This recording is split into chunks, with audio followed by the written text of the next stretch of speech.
All right, thanks so much, Ashley. Well, the Senate will meet tonight in an attempt to get done what the House of Representatives could not. They're going to try to pass a financial rescue plan.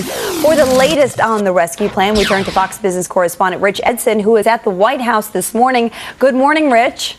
Good morning, Alexis, and it's a much different day at the White House here yesterday. The president has canceled his travel plans through Thursday, That's something that he had done earlier in the week, but he may not have to cancel Friday's plans. We will have a vote. It will be in the Senate tonight. Initially, we thought this was going to go through the House, but instead, the provision that has been added to this is the raising of the FDIC ceiling. That's something that will be added in a Chris Dodd amendment tonight. We expect this all to begin to play out at about 7 p.m. tonight with debating and voting and whatnot. Also on this bill, this is a bit interesting. We've been talking a bit about what could the president add to make this a sure bet, or what could Congress add, or the whole leadership of the country add to make this a sure bet in the House of Representatives. What they've done is they've added this tax extension bill. This is about $150 billion worth of tax breaks. Only about $43.5 billion are paid for by different accounting standards to help revenues and to increase revenues in certain areas. It's amazing. Just by fudging the books a little bit, you can find $43 billion.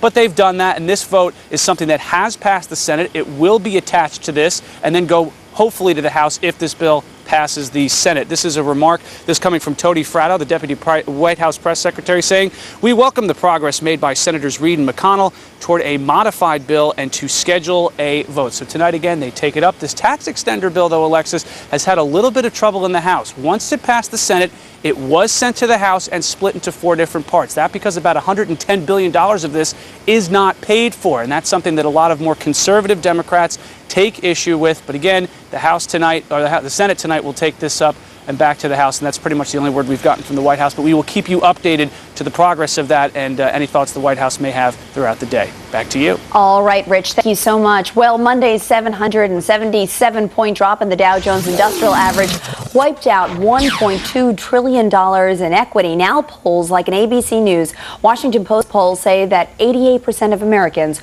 are concerned that the collapse of the bill could worsen the economy, and it may be what is prompting the Senate to vote. Joining us are 2 congressmen who've been involved in these negotiations from the start.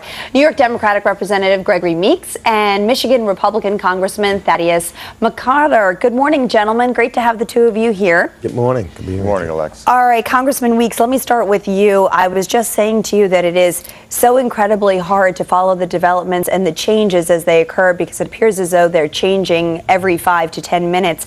I understand, as we just mentioned, that the Senate is going to meet this evening. If the Senate is able to pass this bill, do you think it changes the perception of the members of the House when you arrive in to vote on it tomorrow? Well, I always believe that will give it some momentum. And I think that the addition of raising the FDIC limits from 100,000 to 250,000 should be something that is positive also, and hopefully give us the 12 or so additional votes that we need to have this bill passed. You voted, Congressman, as a yes in the last bill, and there have been a certain amount of adjustments, like you just mentioned, the FDIC. There's now talk of a suspension potentially with the FASB accounting rules and all kinds of tax incentives. The one thing that people are noticing over the past couple of days is a lot more is being thrown into it, because there's a perception that not enough of the bill was talking to Main Street as opposed to Wall Street. Is that what's happening? Well, I think that they're trying to take care of some of the interests that individuals may have had. I don't think it substantially changed the bill. I know the FDIC piece substantially improves the bill, because, you think about $100,000 being protected. Well, that was several years ago, centuries ago, not centuries, but decades ago, when we had that. We know that there's more money now, and so $250,000 seems to be more reasonable. If that is what it takes to get the bill done, then that's what we should do. It is important to pass this bill sooner rather than later. Congressman McCotter, you voted against the plan. You and I have spoken to each other several times over the past couple of days about this. The Senate leadership, as you know, yesterday, between Harry Reid and Mitch McConnell, spoke on the Senate floor about their plans. I want you to listen to what they had to say and get your reaction to it. The blame game needs to end, and we need to move forward on doing what's right for our country. We intend to pass this legislation this week. We will pass it on a broad bipartisan basis. Congressman McCotter, factoring in the new language, some of the new things that have been added, will you reconsider your vote? No, I don't think that the middle class tax relief should be premised upon the concept of bailing out Wall Street. I think the FDIC is something that should be done. I think that middle-class tax relief, reductions in the AMT, suspension should be done, but I don't think that they should be tied to this bill in order to try to get it through. You know, Congressman McCotter, as you very well know, part of the issue that every congressional member, and I think every member of the Senate is dealing with, is that the constituents, your constituents, have been very much opposed to this. I mean, I've been writing blogs about it, and I've been flooded with notes of people who are so angry and don't want it. Is some of what we've seen, though, over the past couple of days a reaction to the fact that not enough of it was directed toward Main Street? Well, I think Alexis, you're right about that. I think they understood that the bill itself was targeted elsewhere, such as at Wall Street.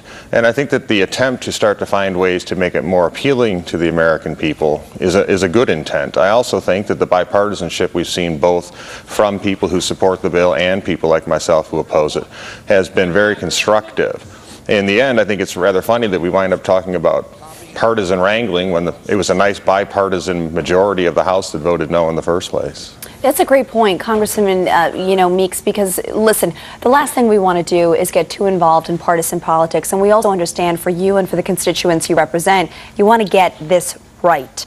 What do we need to see in the next 24 to 48 hours to speak to your constituents, but also to start to put maybe the beginning of the end of this financial crisis? One of the things I think that we did not do right is explain to our constituencies where Wall Street does meet Main Street and why Wall Street in this bill is important to them.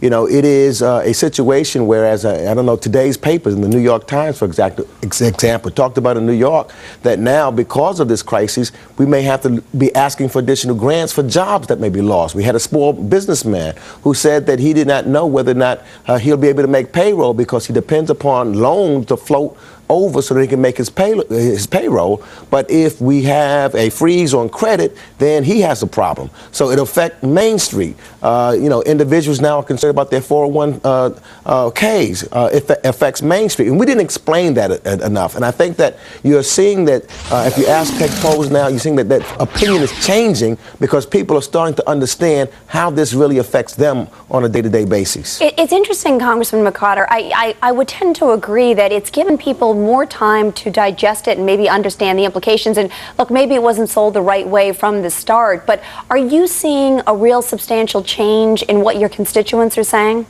No, they continue to say, as they have from day one, that they do not want to have a $700 billion taxpayer bailout of Wall Street, but they do want something done. So those things are compatible. This has been sold as the only way to solve this problem, this liquidity problem, this recapitalization problem. That is not simply not the case. They do understand that. Now, what we are also seeing, as evidenced by Representative Meeks and myself, is that there are people, this is a bipartisan, or would you rather put nonpartisan issue. And people are from all different places across the country, have different positions on this. People in different parties have different positions on this. They're casting conscientious votes. They will continue to do so. But the American people continue to say that they want something done, but they do not want it to be this. And Washington continues to tell them that it will be this despite their wishes. Right, and well, I'm sure we have another, 12 to 24 hours to make more changes for me to read up on, because this is moving so quickly. It's hard to keep up with it. Representatives Meeks and McCotter, pleasure having the two of you on today. Thanks so much, guys. Good being. Thank you. All right, well, one of the big